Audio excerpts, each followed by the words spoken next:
Assalamualaikum warahmatullahi wabarakatuh. Waalaikumsalam warahmatullahi wabarakatuh. Waalaikumsalam warahmatullahi wabarakatuh. Gimana kabarnya, sehat? Alhamdulillah sehat Alhamdulillah, Masya Allah sehat, Pak. Pak. Semoga Bapak juga sehat. Alhamdulillah sehat. Eh, Tadi jam pertama masuk nggak kuliah dosennya? Masuk, Pak. Masuk Pak. Pak Imad. Oh, Pak Imad rajin ya? Pak Imad, oh rajin, Pak. Disiplin, Pak Hmm, Imad. terlalu rajin apa? Itu untuk itu harus ini ya, dilestarikan ya, dijaga. Oke, kita materinya sekarang tentang struktur ya, struktur artikel, yaitu menggunakan model IMRAD.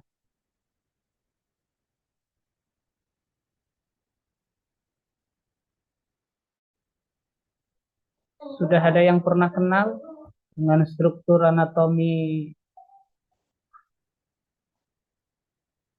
jurnal atau artikel model IMRAD? Ibu?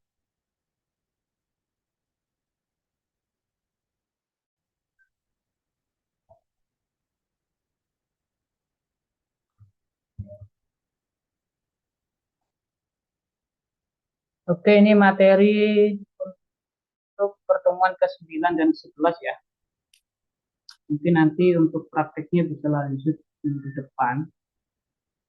Malam hari ini kita wawasan dulu, pengetahuan dulu tentang IMRAD. Silakan bisa buka kameranya biar enak ngobrolnya.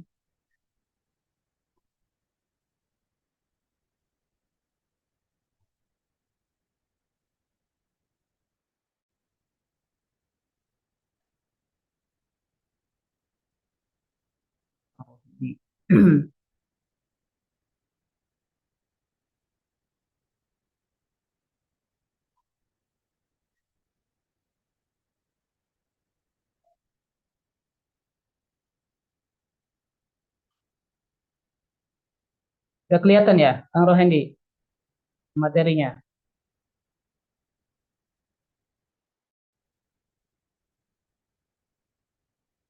Sudah Pak, sudah terlihat Pak.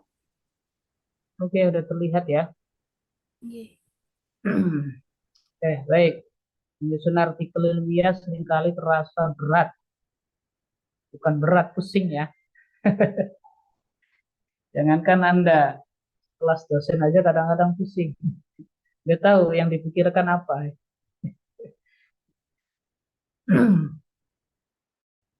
Jadi menyusun artikel ilmiah atau yang dikenal dengan jurnal ya, itu bagi sebagian orang terasa berat ya, pusing, susah untuk diaplikasikan, dipraktekkan. Ya, padahal datanya banyak, ya, tidak kekurangan data, apalagi di era digital sekarang ya, dengan gempuran AI, ya, malah lebih datanya, cuman sulit untuk meramunya, mengelolanya seperti apa data itu. Nah, ini yang jadi masalah itu bukan kekurangan data, tetapi bingung bagaimana cara menuangkannya dengan runtut, ya, bagaimana mengelola data yang kita ambil itu ya di manage secara sistematis sehingga menghasilkan narasi-narasi artikel yang baik.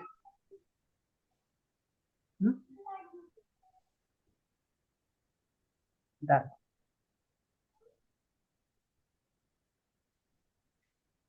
Nah, untuk mempermudah itu, ya,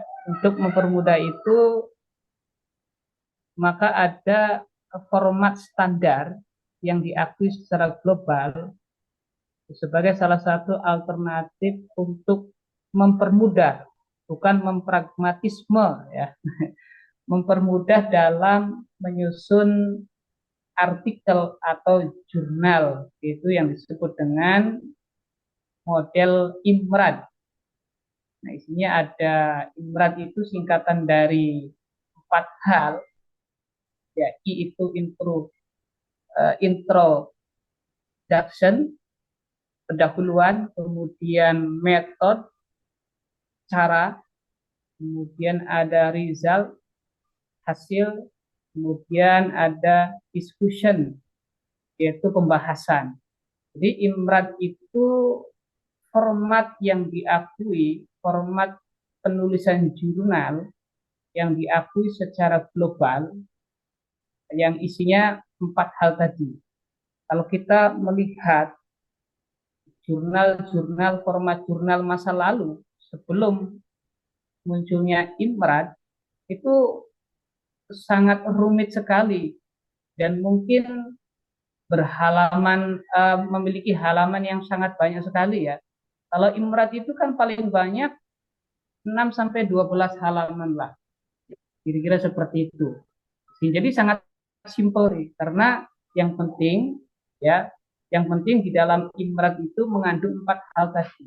Pendahuluan, metode, kemudian hasil, kemudian pembahasan, dan yang kelima adalah conclusion ya, yaitu kesimpulan, nanti isinya kesimpulan dan saran.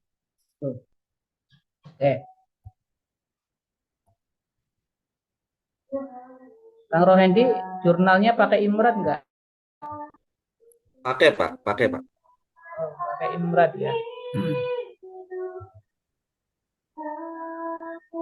Struktur IMRAD ibarat sebuah cerita bergambar yang membawa pembaca dari pertanyaan besar yang belum terjawab masuk ke laboratorium atau lapangan hingga menemukan jawaban yang konkret.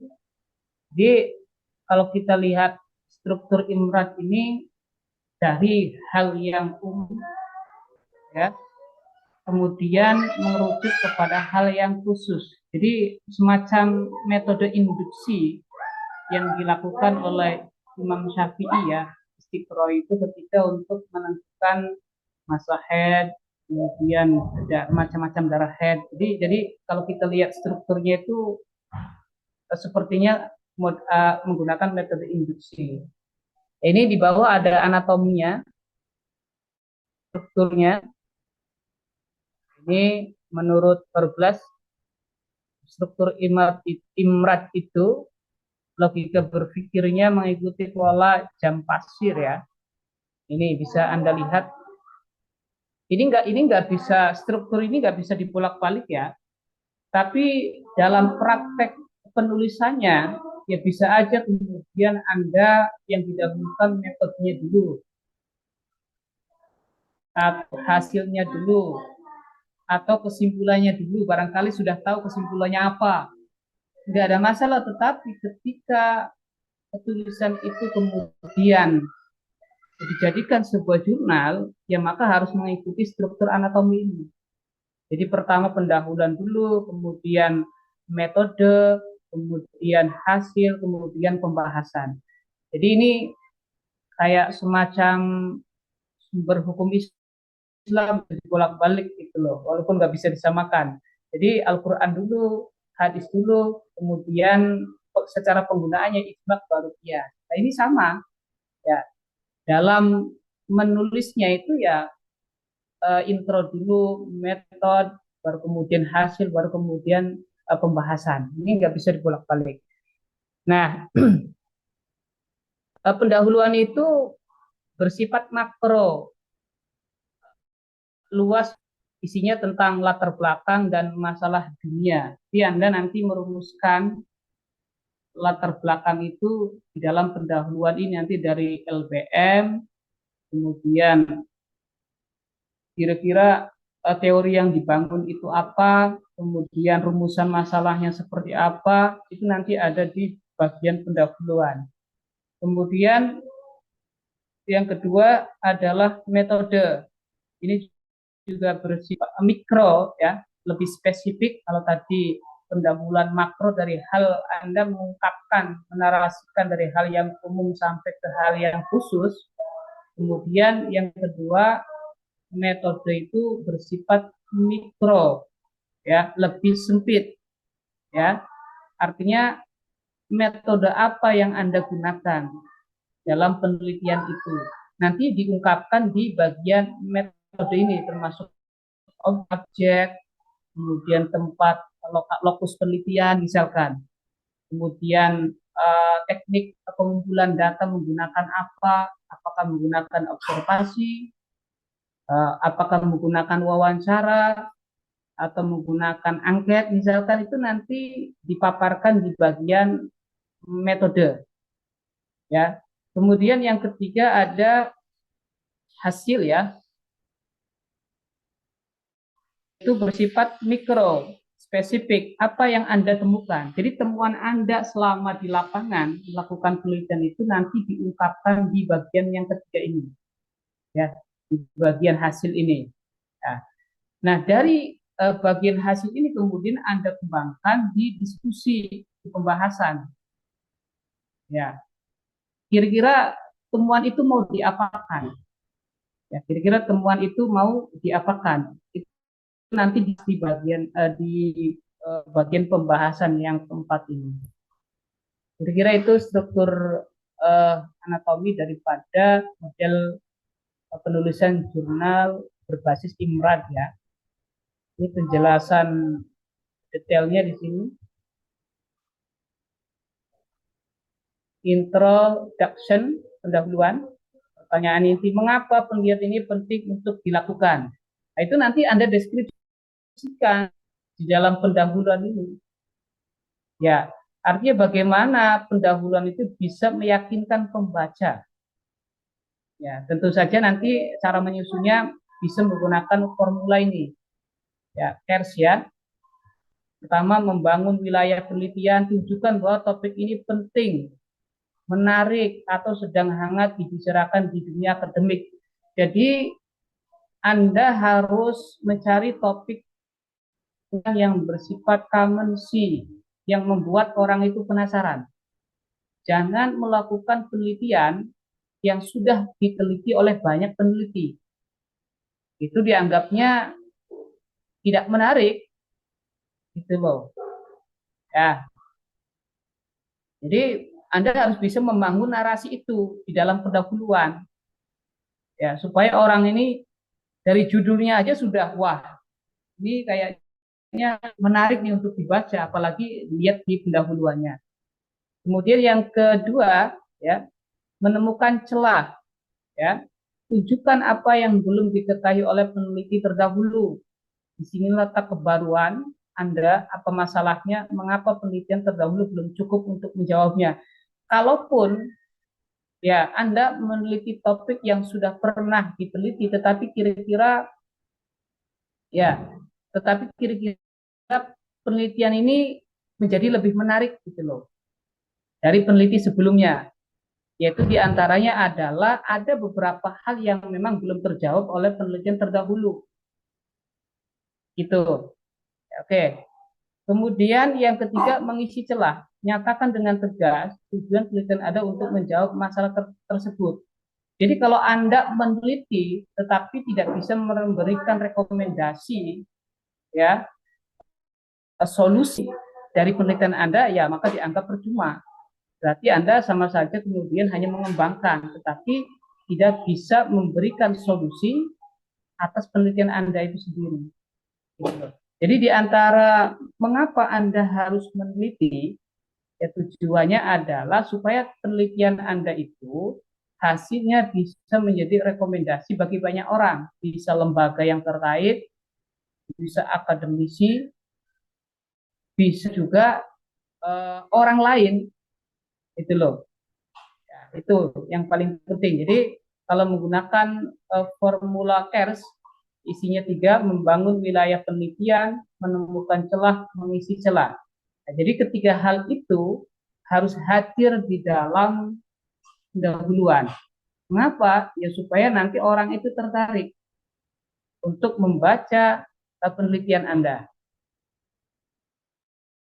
tips dari peer, jangan menulis pendahuluan seperti buku sejarah yang menceritakan segala hal dari dasar. Ya, langsung menukik ke masalah inti dan riset gap, artinya langsung menjelaskan kira-kira masalahnya apa, masalah penelitiannya apa. Ya, dalam 3 hingga 5 paragraf saja.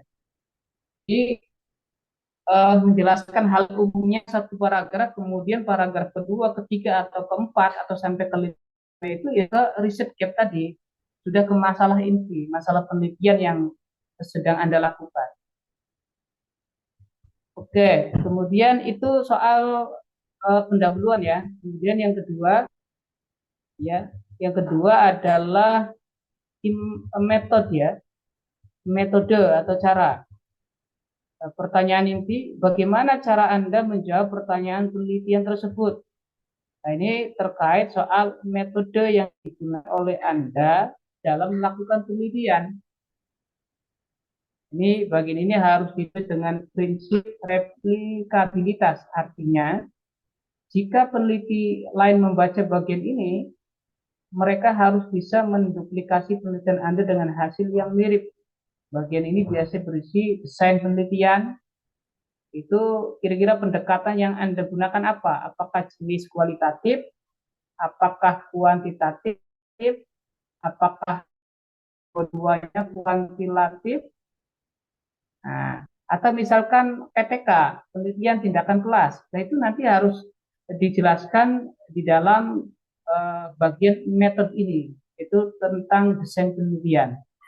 Kemudian isinya yang kedua, selain desain penelitian ada subjek dan objek, yaitu populasi, sampel, kira-kira populasinya berapa, ya, kemudian sampelnya berapa dari populasi yang Anda sebutkan, kemudian teknik samplingnya apakah menggunakan snowball, ya, atau materi yang diteliti. Nah, itu. Kemudian instrumen atau prosedur.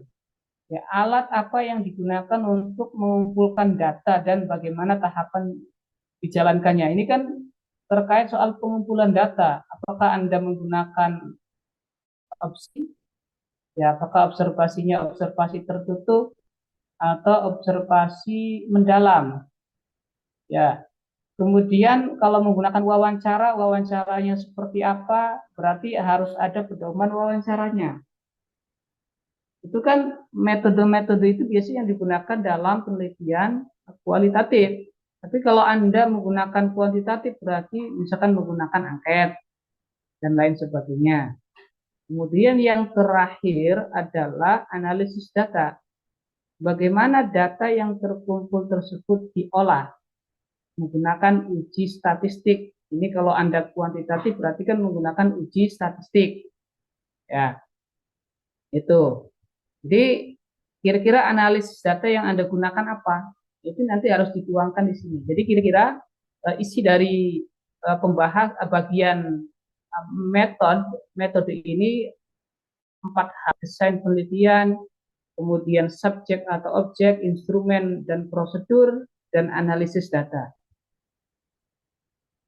Kemudian yang ketiga ada result, hasil, ya, apa yang Anda temukan. Nah, kira-kira selama di lapangan Anda melakukan penelitian itu menemukan apa?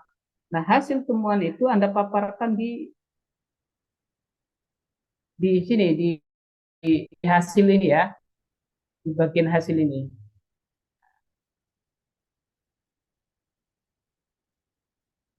Ini yang keempat lebih menarik ini, fokus pada tujuan. Laporkan hasil yang relevan dengan pertanyaan penelitian yang Anda ajukan di bab tadi pendahuluan.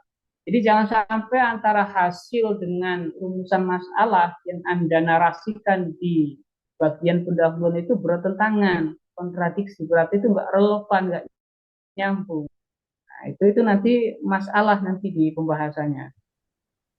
Kemudian yang keempat itu ada bagian pembahasan, pertanyaan inti, lalu apa arti dari temuan Anda? Tadi yang saya katakan, mau diapakan temuan Anda, untuk apa? Nah, disinilah kualitas ilmiah Anda benar-benar diuji. Artinya temuan-temuan yang Anda didapatkan selama di lapangan itu harus dikupas habis ya, dibahas di bab pembahasan ini. Ya, tentu saja nanti Anda akan melakukan beberapa langkah untuk membahasnya. Pertama, interpretasi hasil. Artinya Anda interpretasi itu Anda menafsiri, ya, mengomentari hasil temuan, jelaskan mengapa hasil penelitian Anda bisa seperti itu, apa mekanisme di balik. Kemudian langkah kedua adalah kontekstualisasi hubungan dengan teori atau peneliti lain. Jangan sampai teori yang Anda gunakan ternyata nggak nyambung dengan hasil temuan misalkan.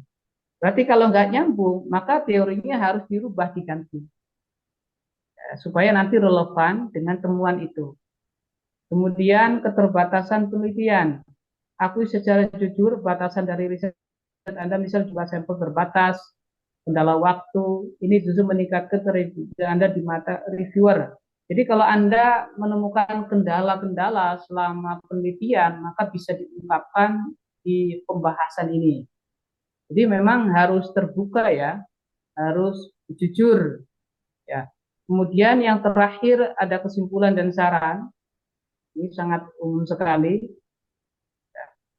Ini ringkasan logika berpikir.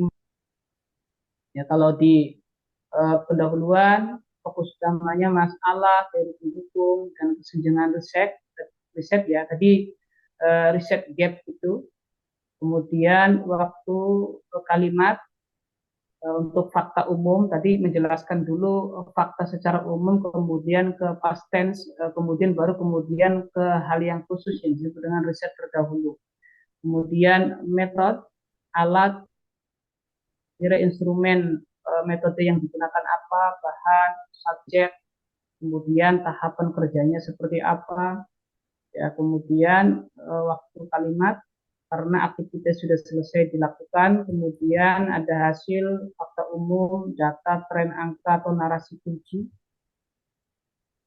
Ya. Kemudian bagian pembahasan, Anda menginterpretasi, menafsiri hasil temuan, membandingkan dengan penemuan terdahulu, kemudian juga teori yang digunakan relevan atau tidak. Kalau ada kendala, Anda bisa ungkapkan di bagian pembahasan ini. Kemudian lakukan kesimpulan dan saran. Oke, kira-kira itu materinya terkait model Imran ya. Ini gampang ya.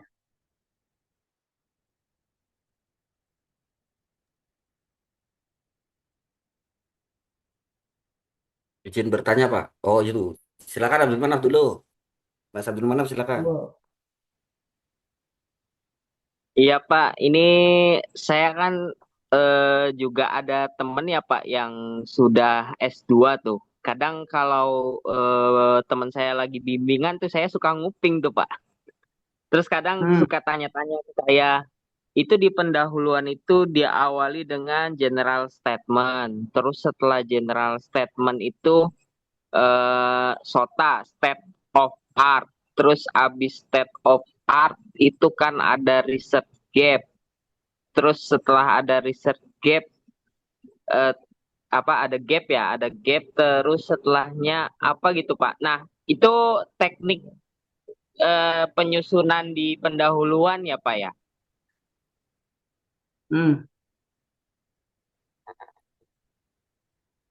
Ya, kemana terputus suaranya? Jadi di dalam penyusunan pendahuluan tuh Pak, pertama Ya. itu nyusun buat general statement dulu, di ibarat kita kita anggaplah paragraf pertama begitu. Paragraf pertama itu general statement dulu. Terus kedua itu state of art. Terus ketiga itu gap penelitian kita. Nah, itu teknik menyusun pendahuluan ya Pak ya, seperti itu ya Pak. Barangkali Iya, Bapak bisa kasih, barangkali nggak Bapak, maaf Pak, barangkali Bapak bisa kasih contoh satu paper gitu yang Bapak jelasin ini metodenya gitu. Soalnya saya tuh eh, paham paham gitu, ngerti gitu eh nyusun-nyusunnya, tapi ketika neliti ini tuh ini tuh apa gitu, paragraf ini tuh isinya apa gitu. Saya masih kadang suka hmm, keacak-acak tuh Pak, menyusunnya Pak.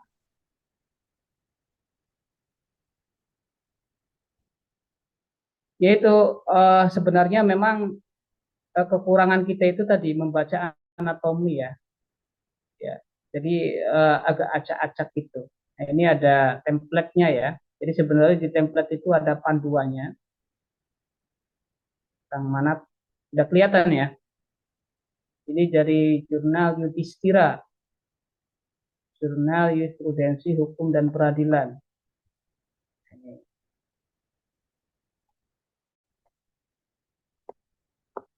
udah kelihatan ya, kecil ya. Belum tuh Pak. Mana yang mana itu Pak? Ini udah kelihatan belum? Belum Pak. Masih pertemuan 9 dan 11 tuh di layarnya kata. Oh, oh, padahal di sini udah masuk ya. Bentar.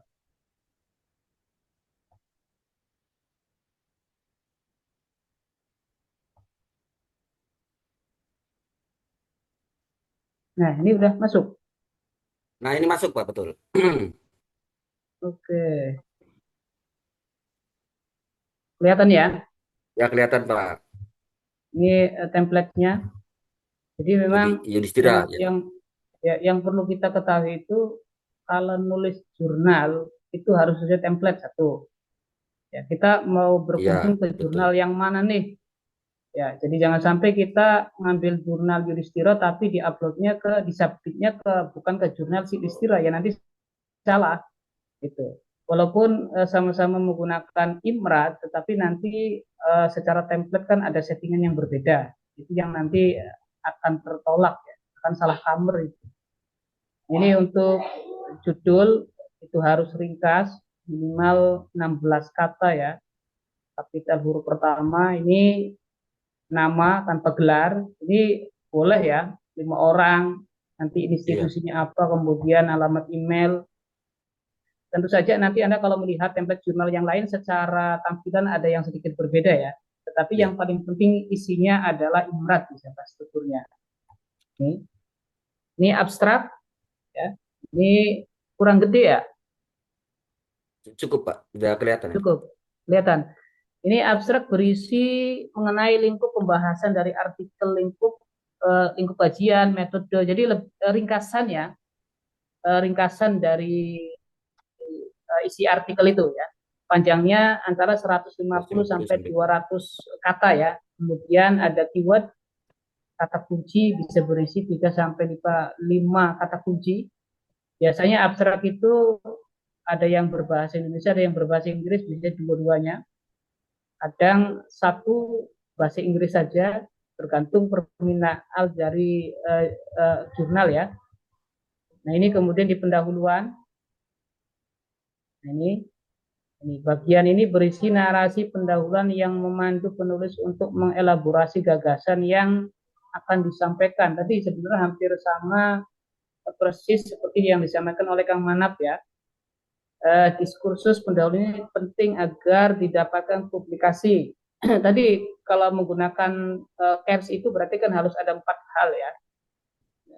Ini pendahuluan. Kemudian metode, metode penelitian.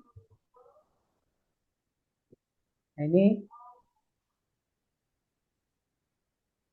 jadi kalau Anda misalkan kualitatif itu menggunakan pendekatannya apa? Apakah etnografi atau fenomenologi? Ya, kalau fenomenologi itu kan biasanya Anda akan meneliti fenomena, bisa per kelompok, meneliti suatu kelompok atau individu. Ya, misalnya di suatu daerah itu di desa A terjadi fenomena nikah siri misalkan atau nikah Daud misalkan. Itu kan fenomena perlu diteliti itu. Ya, kenapa masyarakat di situ mempraktekkan nikah model seperti itu. Itu maka pendekatan yang digunakan adalah fenomenologi. Kalau studi kasus berarti berangkat dari kasus, misalkan. Kadang kita sering lihat judul skripsi studi kasus, tapi bukan kasus. Itu sebenarnya kan nggak tepat, nggak relevan. Nah, kalau etnografi biasanya lebih meneliti ini ya, etnis ya, perilaku hidup etnis gitu kan, itu etnografi.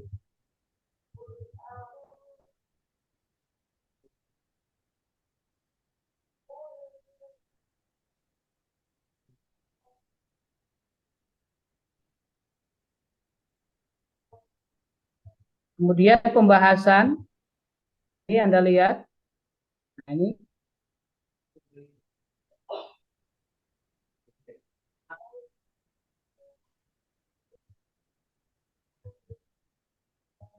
ada yang kurang ini sebenarnya kalau kita melihat ya harusnya itu bukan pembahasan dulu, hasil dulu ya. Ini tapi ini Oh, pakai judulnya. nah iya tuh Pak. Saya tuh di jurnal Kodo itu juga begitu Pak. Langsung pembahasan nggak bicara hasil. Atau ada lagi jurnal lain itu langsung Pak. Hasil dan pembahasan Pak. Berarti kemungkinan jadi satu Pak. Jadi di sini nih. Jadi antara hasil temuan ya, temuan dengan pembahasan itu dijadikan satu dalam satu dalam satu ini ya sub ya, Ya, satu sub sub ya. pembahasan. Mungkin biar ini aja meringkas. Ringkas Baru ya. kemudian ya, baru kemudian simpulan. Jadi biasa ya. Nah, ini ada di sini.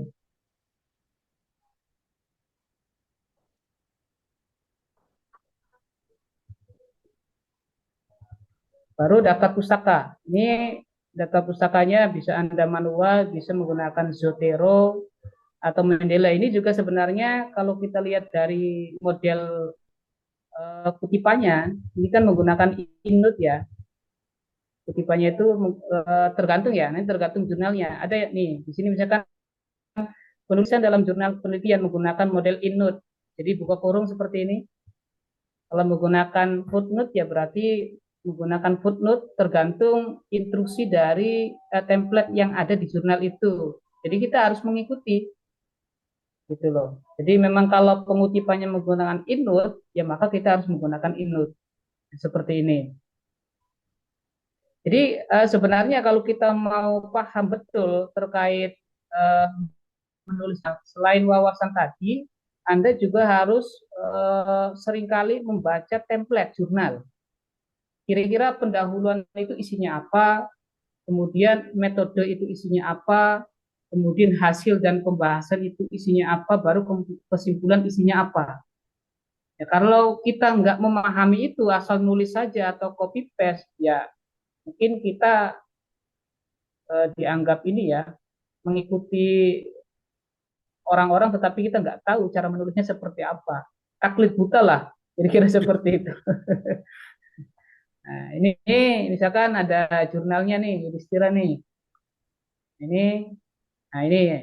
Jadi Anda kalau mau submit itu register dulu. Di sini kalau sudah bikin akunnya baru login, baru kemudian tapi jangan buru-buru ya. Anda lihat dulu jurnal ini jurnal robot atau bukan. Ya bisa kalau Sinta di sini ada keterangannya, Iya. Sinta berapa gitu kan. Nah, kita lihat di editorial timnya siapa aja isinya. Nah, ini bisa dicek apakah Hasanuddin itu benar dia punya Skopus, apakah benar dia itu dosen di UIN Purwokerto, Seizu, ya kan? Kemudian ada Wagiman, dicek ini ada link Google sekularnya, apakah dia benar dosen di Universitas 17 Agustus Jakarta, itu untuk membuktikan bahwa para editor ini benar adanya gitu loh, bukan asal-asalan. Anda juga bisa konfirmasi ke orang yang bersangkutan, misalnya lewat kirim email, gitu kan. Setelah itu baru kemudian lihat orang-orang yang mereview, reviewernya. Nah ini ada eh, ini orang Indonesia semua ya, berarti ini belum Sinta satu atas fokus ini. Kalau Scopus atau Sinta 1 biasanya ada reviewer dari LN luar negeri. Ya. Ini Anda bisa cek benar enggak si Samian itu dari Universitas Pekalongan. Nah, itu untuk membuktikan bahwa ini bukan jurnal robot. Nah, ini template-nya Anda bisa download di sini. Nah, ini juga bisa melihat track-nya. Ya, berarti kebanyakan yang melakukan citasi ini ada visitornya itu kunjungannya orang Indonesia paling banyak ya. Tuh. Ini berarti terindeks Crossref, Garuda, Google, masih Google. Berarti ini kan belum terindeks Sinta ya. Sinta 1, Sinta 2, dan juga Scopus. Ini ada alamatnya di Ciwaringin. Anda bisa berkunjung. Benar nggak jurnal ini? Jangan-jangan jurnal abal-abal. Nah, kira-kira itu. Jadi sebelum kita sebelum kita melakukan submit ke jurnal tersebut, kita cek dulu ya keberadaan jurnalnya. Kira-kira ini jurnal abal-abal atau jurnal beneran, supaya kita nggak tertipu. Khawatirnya kita sudah keluar biaya, tapi ternyata jurnal yang kita kunjungi bukan jurnal beneran.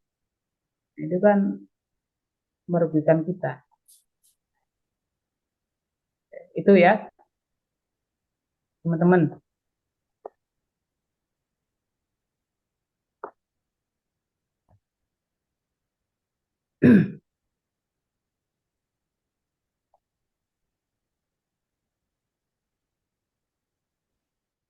Halo Kang Manap. Iya Pak. Ya, gimana? Sudah cukup paham Pak. Cuman yang saya belum tadi kan kalau untuk memastikan kita mungkin bisa kirim email ya Pak. Nah, yang satu lagi untuk memastikan bahwasanya jurnal itu masih terima publish atau masih akan publish begitu Pak. Karena kan saya rencana sih maunya ke jurnal yang dikelola sama kampus begitu Pak. Kampus mana dulu nih? Kayak PTIQ, IIQ atau UII gitu. PTIQ kan Perguruan Tinggi Ilmu Quran, terus Institut Ilmu Quran sama Universitas Islam Indonesia UII. Itu sebenarnya bisa menghubungi adminnya ya. Anda sebenarnya kalau kirim email itu sangat lama dibalas biasanya. Itu bisa berminggu-minggu. Kalau punya kunjungi jurnalnya, ya kemudian kontak adminnya kira-kira masih bisa terbit nggak? Lah biasanya gini, bisa juga sebenarnya jurnal itu dinegosiasi. Misalkan sebenarnya di seri pertama dia sudah selesai, sudah ditutup lah penerbitannya ya, sudah ditutup. Tapi saya pengen mundur nih, pengen di Januari 2026, tapi sudah tutup edisinya. Kadang-kadang bisa juga pihak jurnal itu kemudian melakukan kemunduran waktu jurnal kita. Jadi tetap nanti terbit, tetapi nanti masuknya di Januari. Dan itu biasanya tergantung kuota, karena setiap edisi itu ada kuota yang terbit. Nah, karena setahun itu kan 2 kali ya. Ya ada 2 kali, ada yang 3 kali ya tergantung benar. Ya, tapi umumnya 2 kali Umumnya 2 sih. kali. Umumnya 2 kali itu jurnal itu. Itu sudah bagus sekali. Itu sih Kang Manak ya. Jadi cek dulu adminnya, kira-kira kapan batas waktu terakhirnya. Nanti biasanya ada informasi lanjutan. Gitu. Baik Pak, terima kasih Pak. Pak Rohendi, barangkali tadi mau nanya apa? Tadi bicara ini kadang di sejauh yang saya cek ya Pak ya, hampir saya tuh akhirnya login dan daftar di tiap-tiap jurnal itu Pak. Itu tuh hampir jarang membahas terkait tentang hasil, Pak. Langsung hasil dan pembahasan atau langsung kepada pembahasan. Itu cara penulisannya apa? Cara Gimana? penulisannya, Pak, karena format ininya kan saya hampir ngambil seluruh format kan untuk ketika mau submit kan, Pak. Dan saya kan sudah Mm-mm. submit di apa jurnal Usroh Sinta 4 tuh, Pak, Probolinggo. Mm-mm. Ya nunggu lagi nunggu, Pak. Nggak masalah sih, Kang Edi. Nggak masalah ya, Pak ya? Ya. Nggak masalah. Tapi memang kita tuh memang menyesuaikan sesuai dengan format jurnal ini ya, Pak ya, yang kita kirim ya, Pak ya. Iya, jadi kalau sebelum sebelum Anda menuliskan di struktur atau di template jurnal ini, biasanya orang itu kan sudah mengetahui hasil penelitiannya seperti apa. Ya, Yang pertama kali digarap itu biasanya hasilnya dulu, ya kan? ya, Baru kemudian pendahuluan. Itu sih sah-sah saja. Tetapi nanti ketika mau dikirim ke lembaga jurnal, maka harus mengikuti template. Itu ya, maksud saya sesuai seperti template ya, itu. Pak ya. Ya, tetap sesuai Ya template. karena gini, sebenarnya kan jurnal itu kan sebenarnya kelanjutan daripada hasil penelitian yang sudah selesai sebenarnya, ya kan? Contoh misalkan tesis, skripsi Anda itu kemudian bisa dikonversi ke dalam jurnal, gitu loh. Kan secara hasil kan sebenarnya sudah diketahui, gitu kan. Cuman kan ketika mau dijurnalkan, maka harus ditulis ulang, disaring ulang supaya lebih ringkas. Karena apa? Struktur anatomi yang sekarang digunakan oleh jurnal secara global itu adalah IMRAD, lebih simpel. Jadi kalau misalkan kalau di metodologi di skripsi itu sampai berlembar-lembar, maka di jurnal nggak boleh. Iya, Ya, di pendahuluan sampai 10 lembar, maka di jurnal nggak boleh. Ada batasannya.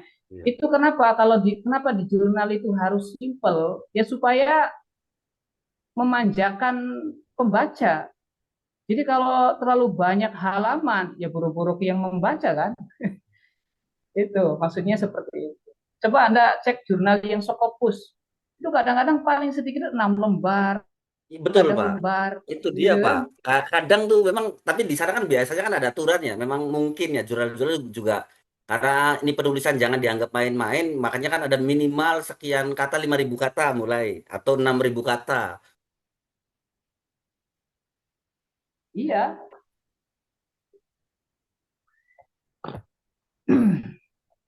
Itu sih Kang Rohendi.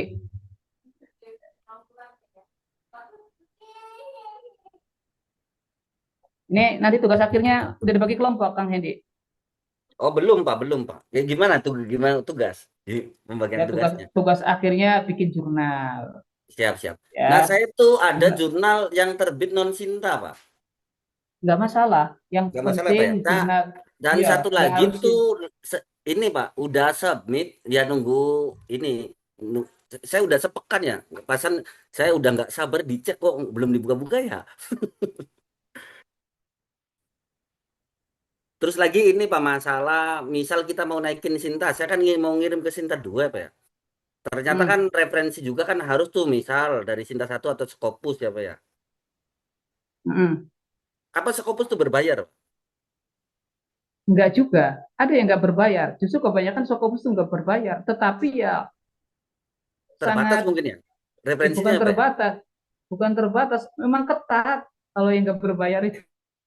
Ya saya Itu kan mau kirim bisa, ini Pak, masalah referensi Pak. Kalau ini kan saya udah dapet nih Pak yang Sinta 2 Alkodo tuh ya. Alkodo tuh kan masalah hukum keluarga juga. Mau ngirim ke situ. hmm. Ya kalau Scopus yang nggak berbayar sebenarnya lebih banyak. Cuman orang itu nggak sabar menunggu disubmit, diterbitkan. Kenapa? Karena butuh waktu berbulan-bulan, bahkan ada yang 1 tahun. Tahun bener. Iya kan? Misalkan gini, Iya. teman-teman dosen yang mendapatkan bantuan dari Litab Dimas Kemenag, itu biasanya nanti hasil penelitiannya itu harus wajib diterbitkan ke jurnal minimal Sinta 2 atau Scopus Q1. Itu dikasih batas waktu maksimal 2 tahun oleh Kemenag itu. Karena yaitu di reviewnya saja itu sangat lama sekali. Mungkin karena antrian, bisa Antriannya. jadi. atau karena saking ketatnya, karena jurnal di luar negeri itu benar-benar sangat dihargai, tidak asal-asalan. Dari per kata tuh dilihat susunan kalimatnya, ya. Kecuali di Indonesia, ya mungkin kita punya uang banyak, itu bisa saja bayar sekarang 2 hari akan datang kemudian terbit, gitu kan? Tapi yang selama ini yang gratis itu memang lama ya, jurnal itu bisa terbit langsung publish. Tapi itu kan sebenarnya tantangan. Ya, enggak Pak. Maksud saya bukan penerbit publish jurnalnya, karena publish jurnal kan memang karena pengelolaan ya mungkin agar tetap jurnal itu aktif. Referensi nih Pak, referensi ketika Hmm. biasanya jurnal Sinta 1 atau Sinta 2 itu kan ada pensyaratan terkait tentang referensi sumbernya itu minimal juga di Sinta 2 atau di Sinta 1 kan Pak, atau Scopus. Hmm. Itu kita ngaksesnya agak susah itu Pak. Jurnal-jurnal Susahnya yang di mana? Scopus nih Pak. Di Google Scholar tuh Nah, itu dia amat Pak terbatas Rohendi. itu Pak. Itu dia Pak Rohendi. Kalau Pak Rohendi misalkan submit masukin yang gratis, itu biasanya eh, tulisan Pak Rohendi tuh kalau mau dikutip orang harus bayar. Ya iya, Jadi orangnya yang betul. harus bayar ke jurnalnya begitu. Oh, Makanya Scopus banyak yang berbayar pantes itu karena ya. dia Referensi nih Pak, publiknya bicara terkait tentang kita ngambil benar Mas Manap, ngambil referensinya. Hampir kita kan referensi yang nggak jauh-jauh paling banter kita tuh dapat Sinta 2 gitu ya. Nggak apa-apa, yang penting jujur dalam penulisan dan referensinya bisa dipertanggungjawabkan. Tadi betul apa yang disampaikan Kang Manap itu, memang kadang-kadang kalau Scopus itu kita bayar Bayar ya Pak yang itu, motifnya juga. dan kadang nggak bisa di-download itu, hanya abstraknya Betul, betul. saja bisa. Betul, Pak. So, kan? Gitu. Ya, kalau mau jadi profesor sih nggak apa-apa. Iya, lagi latihan-latihan nulis aja, Pak. Ya, nggak apa-apa lah. Oke, nanti minta dibikin kelompok ya. Ada berapa orang sih yang aktif di semester 2 ini? Ya ini 30 ada. ada ya Pak lebih, Pak. Ini aja hari ini 33 itu Pak. Nggak selalu banyak ya. Nanti eh, minimal satu kelompok itu isinya 5 orang ya. Nanti itu sebagai tugas UAS bikin jurnal. Ya nggak harus disabnya, nggak harus disinta lah. Yang penting jurnal yang sudah terakreditasi itu aja. Ya. Tapi biasanya Ber-ISBN itu juga, ya biasanya itu bayar ya. bayar Biasanya ya. umum itu 300, Se- umum itu 300, 250, ada yang 200, Iya, ya segitu. tergantung tergantung jurnalnya. Kalau 500 jangan mau. Tapi kalau 500 500 tuh itu, jurnal Sinta 4, Pak. Saya tuh ngajuin di USRO tuh kan iya, bayar 500, Pak. Tapi ya iya belum, itu, maksud ketika publish ya, bayarnya itu. itu, Bukan bayar di ya itu depan. udah Sinta kalau yang 500. Itu nanti tinggal patungan aja teman-teman. Ya, itu kira-kira saya siap ada nggak tugas luas? Gimana? saya ada Pak yang 150 Ada. setiap bulan. 150. 150 sama terbit doi itu 500 itu Mas Panap. Enggak Pak, itu 150 cukup Pak. Jadi dia apa namanya setiap bulan publish, ada yang setiap bulan, ada yang setiap per Iya, bulan. iya, iya. Ya. Saya tuh Oke, nggak nyoba itu apa-apa. Mas Panap, mablisin satu ya di ya yang begitulah. Ya benar. Sebenarnya sebenarnya gini, sebenarnya gini, sebenarnya gini, kalau kita awal publish di jurnal yang sudah Mm. terakreditasi tetapi belum terindeks Sinta 124, tapi di kemudian hari jurnal itu sudah terakreditasi, maka otomatis jurnal kita akan ikut Naik ya Pak. terakreditasi Sinta. Gitu. Ya, ya, ya. Kalau itu sudah benar tapi 200 sama doi itu Mas Panap. Kalau saya ya. Tapi biasanya nggak, tapi biasa tuh paket itu Ya, jadi ada keluar dulu doi. loaknya, loa terus segala macam, terus itu tuh setelah publish itu nunggu sepekan atau 2 pekan itu nanti ada di Google Scholar itu.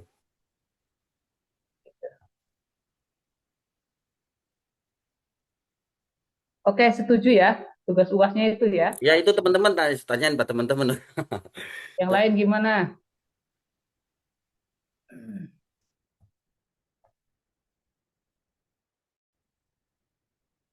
Suaranya nggak ada Kang Rohendi. Silakan teman-teman, itu UASnya ya kan bikin jurnal yang diterbitin walaupun tidak ya tentu tidak Sinta ya yang cepat karena Sinta tentu lama itu. Gimana teman-teman?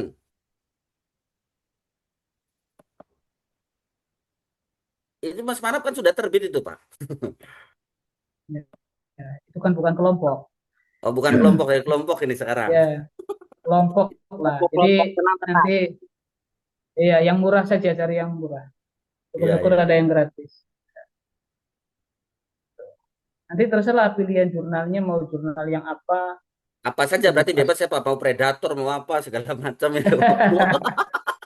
Ya, tapi diusahakan jangan predator lah. Nanti kedepannya Tapi ya Anda kalau deadline begitu pasti predator itu Pak. Ya dilihat-lihatnya banyaknya begitu sih. enggak maksudnya gini, kan tadi kan ada eh, konsep negosiasi. Jadi dinegosiasi dulu. Nggak harus sekarang. UAS itu kan bulan Juni ya, Ih, ya bulan bulan Juni. Juni Pak. Bulan Juni Iya, kayaknya. iya UAS itu kan bulan Juni. Maksudnya Anda kan nanti draftnya itu bisa dikumpulkan ke saya nih, draft jurnalnya yang sudah selesai. Kalaupun nanti terbitnya bulan Juli, no problem, nggak ada masalah. Gitu. Yang penting sudah disubmit, kemudian draft jurnalnya bisa dikirim. Silakan teman-teman berkomentar teman-teman. Ditanyain Pak teman-teman jangan diam-diam saja Ya, itu. oh, ya nanti didiskusikan sajalah oleh kalian. Kira-kira setuju atau tidak.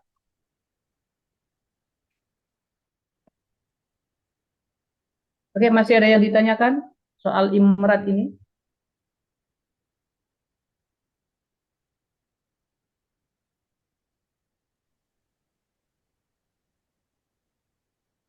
Tidak apa paling yang pusing dia teknis saja teknisitasi itu Pak. Yang paling kadang capek itu. Tapi kalau dikerjakan nggak pusing selesai. Ini pusing itu Pak. Silakan Pak Dadan.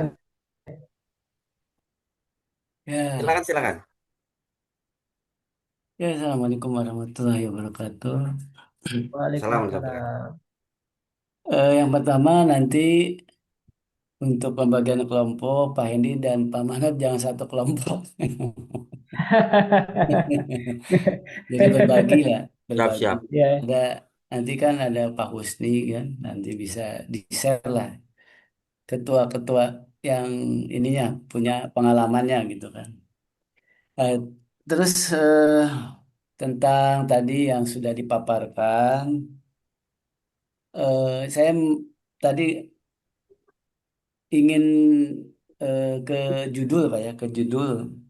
Untuk judul itu apakah ada kata khusus di awalnya untuk memulai membuat judul gitu. Atau kata khusus di awal sebagai kata kunci, apakah bebas atau tergantung bidang apa yang kita mau di up gitu di makalah ilmiah ini. Itu yang pertama, yang kedua, kalau tadi rame-rame ini ya upload ya, rame-rame submit. Nah, pertanyaan saya kalau misalkan ada jurnal yang itu ditolak, itu sebabnya apa kira-kira? Dikembalikan, apakah apakah dari penulisnya atau dari isi makalah ilmiahnya atau dari apanya nih kalau suatu jurnal itu ditolak dikembalikan gitu. Jadi tertolak lah gitu. Apa harus diganti hmm, judulnya atau hanya revisi aja gitu aja mungkin Pak. Terima kasih. oke. Tertolak apa? Tertalak kan? Dadah. Sebab kan Oke, ada yang di ini Pak sama Ditolak reviewnya ya bisa jadi. di ini apa dikembalikan lah gitu kan. Gitu. Oke, Jadi nggak secara nah, secara penulisan jelas ya.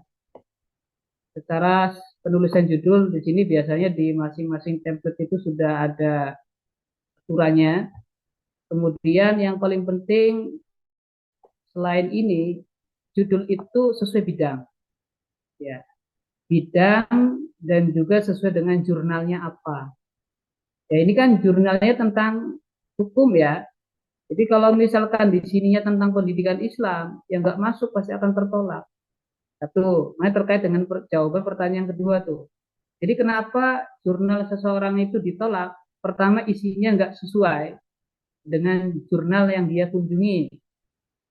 Yang kedua bisa jadi karena plagiatnya banyak, melebihi batas. Kira-kira seperti itu sih Kang Dadan, simpelnya. Itu. Saya pernah ditolak di jurnalnya itu, ya karena nggak sesuai dengan bidangnya. Jadi kalau kita nulis jurnal hukum, ya, ya berarti kita harus cari lembaga jurnal yang terkait dengan hukum. Bisa di sini Yudhistira, misalkan, kayak gitu. Karena masing-masing jurnal itu memiliki bidang masing-masing. Kalau studi Islam kan lebih luas ya, itu kan bisa Usuluddin bisa masuk sebenarnya. Kalau misalkan bahasa ya ke jurnal bahasa, ke manajemen pendidikan ya ke jurnal manajemen. Biasanya ada seperti itu, Kang Dadan.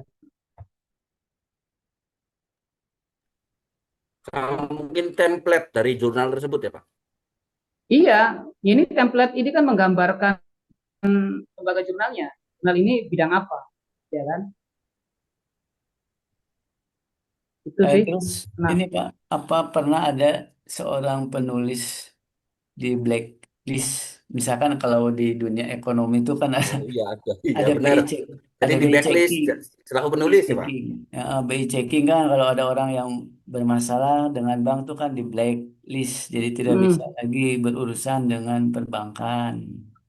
Nah, kalau di ini di sistem penulisan karya ilmiah ini apakah pernah ada kasus Pak yang penulis itu di blacklist? selama ini saya belum Belum ya? mengetahui dan belum menemukan. Ya paling tidak sejauh ini kenapa jurnal itu tertolak ketika disubmit di lembaga jurnal yaitu ya paling tidak adalah satu jurnalnya tidak sesuai, ya tidak sesuai dengan bidangnya, kedua nilai plagiatnya tinggi yang sudah distandarkan di lembaga jurnal itu. Sejauh ini belum menemukan, tapi kalau berbicara soal kasus banyak orang yang mencantumkan nama di dalam jurnal yang tidak izin atau melakukan plagiat itu banyak ya. Tapi saya belum tahu kasus seperti yang ditanyakan oleh Kang Beden. Ya mungkin saja ada, tapi sejauh ini saya belum mengetahui informasi yang seperti itu. Adanya paling ini Pak, saya pernah dapat pengumuman dari jurnal Benar. kan iseng-iseng Jurnalnya ada, baca-baca benar-benar. mau submit itu pengumuman. Misalkan dia ternyata publish di 2 tempat jurnal Tempat, gitu. betul, betul. Nah itu Ah, nggak boleh, itu Ya nggak itu boleh. Pak, itu bisa di backlist Pak di ininya. Kedua itu Iya, plagiasinya misal 70% tuh tapi besar tuh Pak. Itu juga sama Pak. iya. Jadi kalau Anda punya jurnal itu jangan dengan jurnal yang sama walaupun dipoles sedikit judulnya, tetapi isinya sama itu tetap nggak boleh pasti akan kedetek karena lembaga jurnal itu memiliki alat untuk mendeteksi itu. Gitu. Sebenarnya ini di materi kemarin kan sudah disampaikan ya. Jadi nggak boleh satu jurnal dipublish di 2 lembaga jurnal gitu. Jadi ya Anda harus mempublish 2 jurnal yang berbeda di lembaga jurnal itu, jangan sama. itu di pengumumannya kena denda sih Pak. Kena denda berapa ratus ribu begitu. Ya, Dan Iya, Mas di Mana? blacklist dari bukan hanya ke denda, dosa akademik itu. Tidak benar, Mas Mana kalau yang saya tahu nih gini, Mas Mana, aturannya gitu, plagiasinya ini ya kan tidak mencantumkan nanti ya kan itu artikel ya kan nanti dihubungi nih yang plagiasi paling banyak tuh bahwa dicontek bener besar-besaran nih oleh si fulan gitu. Jadi begitu. Tapi memang biasa lembaga jurnal itu di situs webnya itu biasanya akan tertera aturan-aturan seperti itu yang perlu kita Ya, aturan perhatikan. penulisan betul, Pak. Ya, ini ada itu aturan. Etika publikasi. Ya, Kadang ini Pak, coba dipikirkan para ini ya, kadang ada artikel yang bagus, penelitian yang bagus ya, artikelnya mumpuni gitu kan. Eh, itu bisa submit, kalah cepat submit atau publish ya dengan eh, artikel-artikel yang memakai misalkan kalau Q1 ya Scopus tuh 25 juta, Q2 15 juta itu bisa kalah cepat itu Pak. Ininya publishnya itu. Tidak pada dan iya, sejauh Iya karena ada kan yang diatur begitu. Jauh artikel itu yang kayak orang untung yang buat maksudnya. artikel itu bagus ya artikel tapi nggak punya duit. Nah orang artikelnya Ya, yang biasa aja tapi pakai duit itu lebih cepat itu progresnya yang ya, memakai duit. betul. Jadi sebenarnya gini pada dan kadang kita juga hati-hati juga ya misal ada jasa menawarkan cepat segala macam padahal enggak. Dia tuh hanya memberikan pendampingan gitu. Jadi tetap kita yang nulis cuma bahasanya instannya nanti tidak ada revisi ya mereka yang merevisi itu. Sejauh yang saya banyak hubungi apa ya ini pengalaman. Saya kan selama sebulan ini banyak hubungi terkait tentang jurnal-jurnal ya Pak ya untuk nyoba-nyoba hmm, nulis. Ya termasuk jasa-jasa yang begitu lah Pak. Kan saya tanya segala macam, apa keuntungan berbayar sekian? Ya kan apalagi di DP, saya bilang di jurnal-jurnal itu kan bayar itu ketika memang sudah dinyatakan fix untuk bisa publish. Nah, baru ada biaya publish. Nah, kemenangannya satu katanya untuk nanti ngerapiin terkait tentang citasinya. Kedua, pendampingan didampingi sampai terbit. Ya saya bilang ya kalau begitu saya bisa sendiri nulis. Terus saya tanya biasanya begini, itu jurnal yang mana? Nah, setelah itu ya saya bandingin tuh Pak dengan jurnal aslinya maksudnya. ya, ya kadang-kadang begitu ya. Ya, ya begitu Pak. Ini ya ini ada publication etik ya di yang ditanyakan oleh Pak Dadran itu soal etika di sini ya. Tadi termasuk yang disampaikan oleh Kang Manat. Ini bisa dilihat di sini. Ya, biasanya di masing-masing lembaga jurnal itu memang mencantumkan ininya ya, etikanya, etika penulisan jurnal. Ya, plagiarism screening, gitu lah. Oke.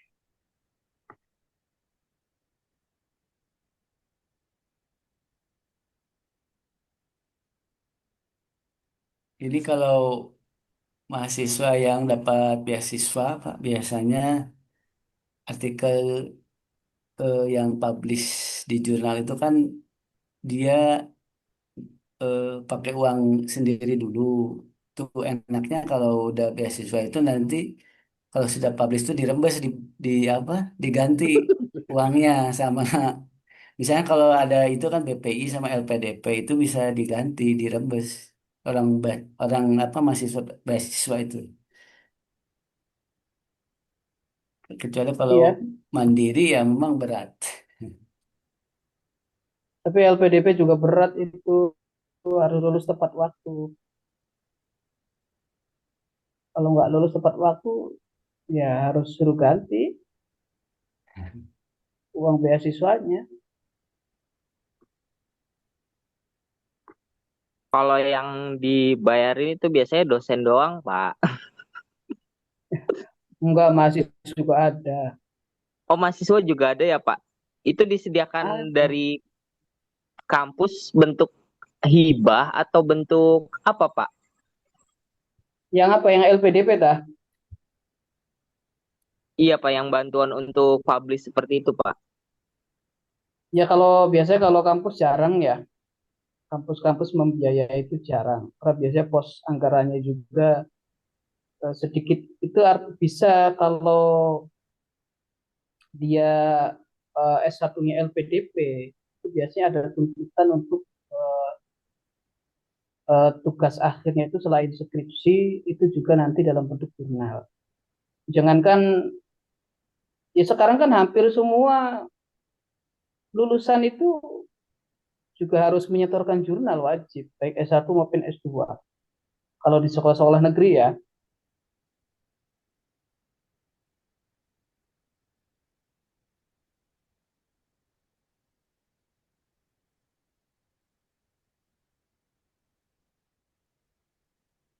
Makanya harus sudah terbiasa nulis jurnal kayak Kang Rohendi nih. Dan nanti kalau teman-teman sudah S2 ya sudah enak, nggak bingung. Apalagi sudah banyak jurnal yang dipublish. Tapi di ini Pak, maksud di prodi saya ya, itu Hmm. di kampus kita tuh Pak, maksud ada enggak Pak? Nanti misal enggak skripsi, maksud lewat jalur jurnal tuh Pak. Mau kan memang Di kementerian ISIP, kan memberikan hak ya, iya di sip maksudnya kan kebebasan tidak harus skripsi kan, tapi dikembalikan hmm. kepada kampus maksudnya. Ketika saya nemui kepala kaprodi HKI, terus kita punya agreement bahwa nanti saya bakal nerbitin jurnal gitu, gimana Pak? Ya paling hanya sebagai ini ya kalau gini ya, itu kan pilihan kampus ya. Memang Iya di betul. ISIP itu di buku panduan juga kan belum ada ketentuan bahwa mahasiswa itu harus pilih tugas akhirnya jurnal atau skripsi. Makanya sekarang di buku panduan juga itu tertulisnya masih skripsi. Oh masih Tuh. skripsi tuh Jadi Pak? masih skripsi belum jurnal. Kalaupun nanti ada arahan dari dosen pembimbingnya misalkan untuk dijadikan jurnal, itu saya pikir itu di luar ini ya, di luar tugas akhir tapi dinilai plus bagi mahasiswa saja. Itu juga bisa jadi nilai ini tambah di skripsi. Biasanya itu permintaan dosen pembimbing. Tapi Iya. dari kampus sendiri belum, ya. Belum ke arah situ. Oh, belum ke arah situ ya. Ya tapi saya juga kan Belum. sabit jurnal kan pasti ini Pak nyantumin afiliasi Institut Studi Islam Fahmina kan. Iya, iya dong.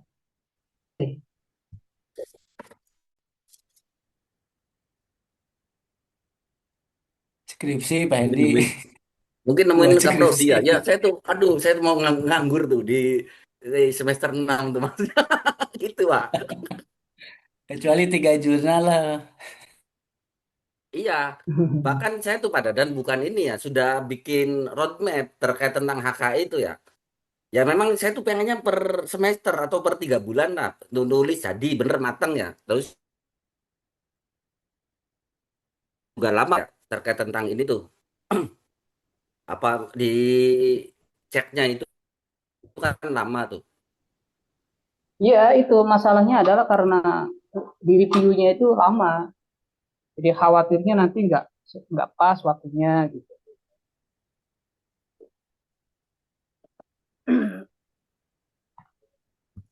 Tapi kalau udah publish, Pak ini nanti S1, S2-nya kan tetap ada itunya artikelnya.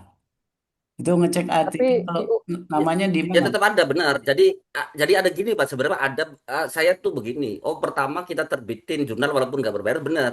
Ya walaupun tadi non Cinta itu kan akan masukkan di Google Scholar kita ya Pak ya. Ya akun Google Scholar kita tuh Pak. ya jadi kalau jurnalnya itu sudah terindeks GS, itu Iya. otomatis akan terbaca di Google Scholar, Ya. Kang Rohedi. Yang penting kita sudah punya akun GS. Halo? Ya terus Pak. Ini suaranya agak Oke. mengecil Pak. Oke, yang penting kita sudah punya akun GS. Nah, setiap itu nanti bisa kelihatan juga kita terbit di jurnal terakreditasi atau jurnal Ah, robot. Kalau kalau jurnal robot, ketika kita mau melihat jurnal kita sudah terindeks belum, itu pasti nggak akan muncul di GS-nya. Oh, kok jurnal saya kok nggak ada, nggak muncul nggak terindeks di Google Scholar. Oh, berarti ini bisa jadi kita ngupload submit jurnal di lembaga jurnal yang memang belum terakreditasi. Gitu loh.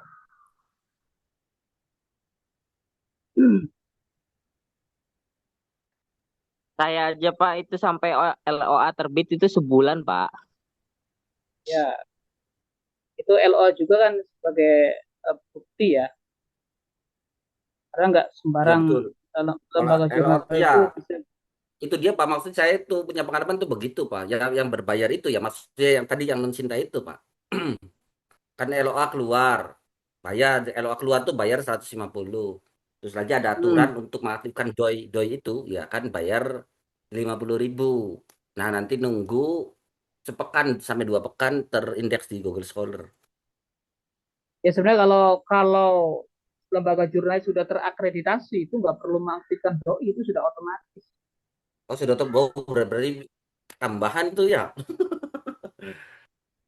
Ini Pak, pembayaran itu ada dua Pak. Pembayaran itu ada untuk reviewer gitu. Ada lagi untuk biaya pengelolaan publishnya, begitu Publik Pak. ya. Ada dua. Ada yang gratis di publishnya, ada yang gratis di pas reviewnya gitu. Ada yang dua-duanya bayar, ada yang Iya, dua-duanya gratis. gratis ya. Saya lagi nargetin yang gratis dulu lah.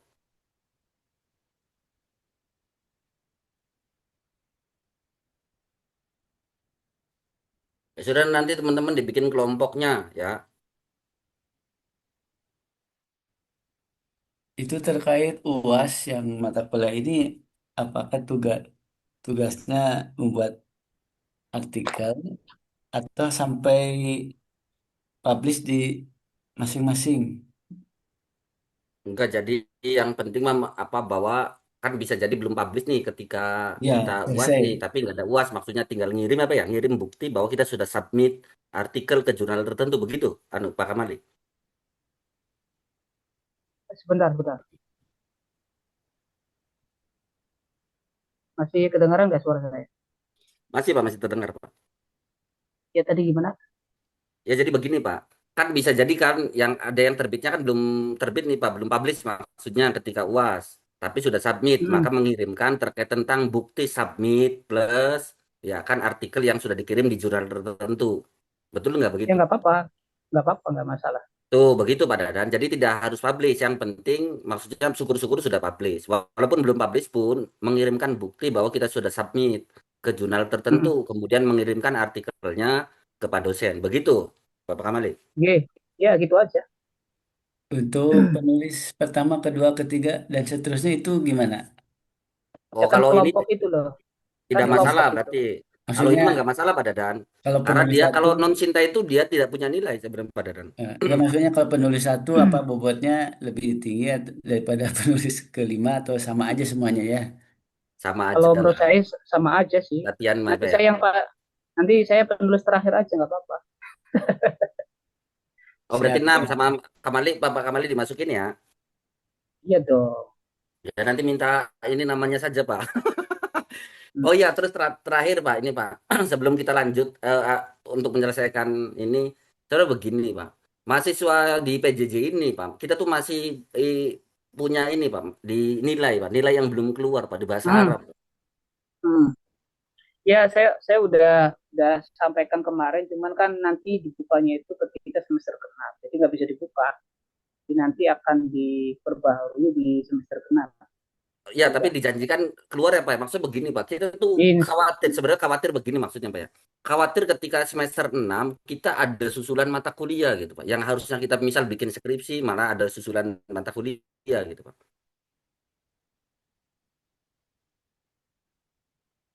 Berarti nanti akan diperbarui. Jadi teman-teman untuk bahasa Arab ya tadi itu nanti akan ditambahkan di semester 6.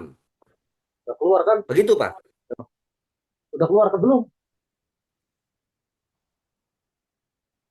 Oh, oh ya enggak ya. Kalau menurut saya tenang Pak Ruedi Begitu ya soalnya Pak ini dosen. Pak Ruedi Hmm? tenang saja ini kan ininya Pak Kabironya Pak Kamal ini Pak Iya, Kabironya ya ini tapi kan belum tenang. sampai kita akhir semester 6 maksudnya bisa bisa tukar-tukar per tahunnya itu. Aman aman. Ya harus memastikan dulu. Berat Ya itu Pak, maksud ngurusi Bener, For maksudnya jangan prinsip. sampai kita pas di semester 6 yang harusnya fokus ke ini tertentu ada mata kuliah kesusulan. Padahal bukan kesalahan kita, kita kan masuk jelas ya.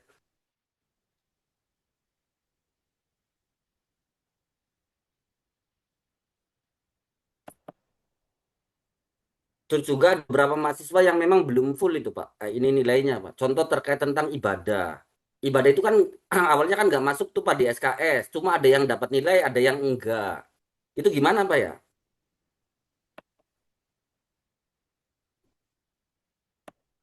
Halo Pak dosen.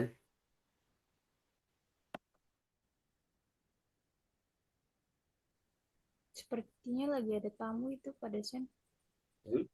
Saya kedengeran. Ya, ada tamu. Ya gini Pak, maksudnya begini. Sudah terdengar Pak? Ya, ya. Ya jadi begini Pak.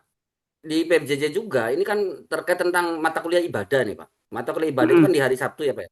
Nah mata kuliah Mm-mm. ibadah tuh ada yang dapat nilai, ada yang nggak dapat nilai. Padahal sama-sama ngirim tugas itu Pak. Nah, itu nanti Waktu itu sebaiknya kalau waktu itu dosennya itu sudah Pak di sama Kosma itu katanya nanti disusulkan. nah itu nanti dikonfirmasi lagi aja ke dosennya. Jadi gini, kalau saya nanti ngasih nilai tanpa ada persetujuan dari dosen yang bersangkutan, kalau bahasa Arab kan sudah aman nih, ya kan? Oke, aman. Siap. Ya, ya. Tapi kalau yang itu ada mau perbaikan, kalau mau ada perbaikan ya silakan saja. Tetapi itu kebijakan dosen yang terkait gitu loh. Nanti dosen itu akan menghubungi saya sebagai biro bagian akademik. Nanti saya akan menginstruksikan ke operator siakat tadi untuk melakukan pembaruan nilai-nilai itu.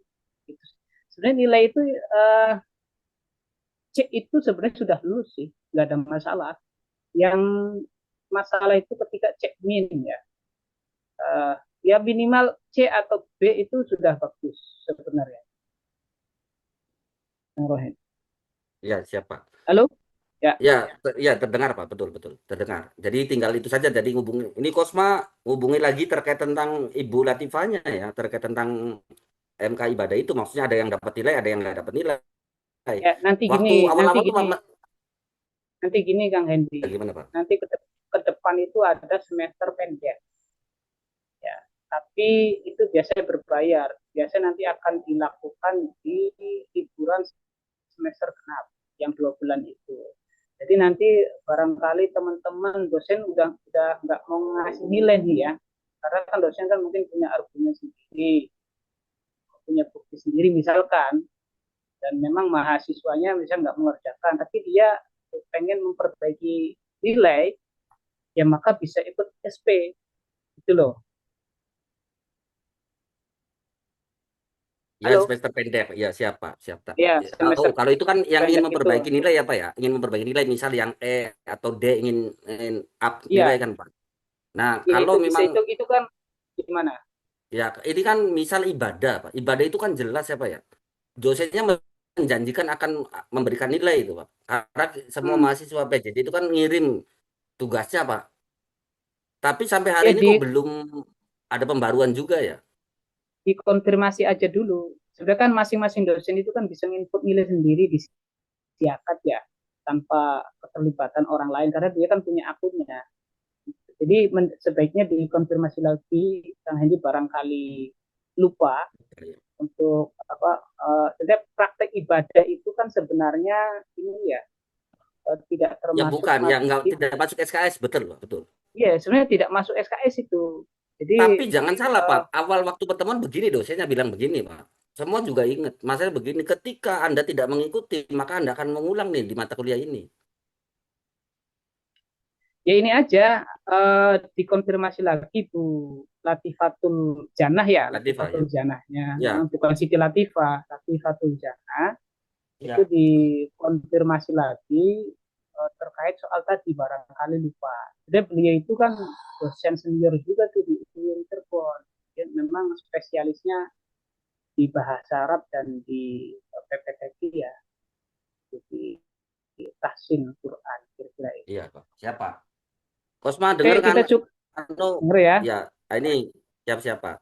Dengar, dengar, dengar. Ya maksudnya Oke, dikonfirmasi lagi maksudnya. Jangan capek yang kita konfirmasinya. kita cukup ya. Iya, Pak. Siapa? Terima kasih banyak, Pak. Terima kasih, Pak. Iya, ini soalnya ngapunten ada tamu. Siap. Oke, terima kasih. Mari kita tutup dengan baca hamdalah. Alhamdulillah. Alhamdulillahirrahmanirrahim. Assalamualaikum warahmatullahi wabarakatuh. Waalaikumsalam warahmatullahi wabarakatuh. Waalaikumsalam. Assalamualaikum.